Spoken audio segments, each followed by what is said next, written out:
د کورنیو چارو وزارت د تعمیراتو رئیس او د غزنی والي یو شمېر نورو سیمه چارواکو د غزنی د اندړو ولسوالۍ د ودانۍ له رغنیزو چارو لیدنه وکړه.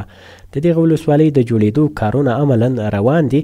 د کورنیو چارو وزارت د تعمیراتو رئیس وایي د دغه ولسوالۍ په جوړېدو شاوخوا 19 میلیون افغانۍ لګښت راځي. د غزنی ولایت د اندړو د ولسوالۍ د تعمیر لپاره تابع نیول شوې ده.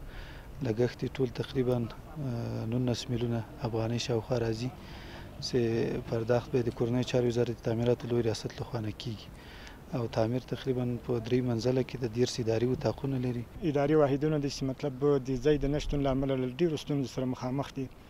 نو د ولسوالۍ په جوړېدو سره به دا ټول مشکلات الحمدلله حل سي. ویل کېږي د غزنی د 13 ولسوالیو له جملې ناوه، رشیدان، آبند، جغتو، اجرستان او ولی محمد شهید ودانۍ نه لري.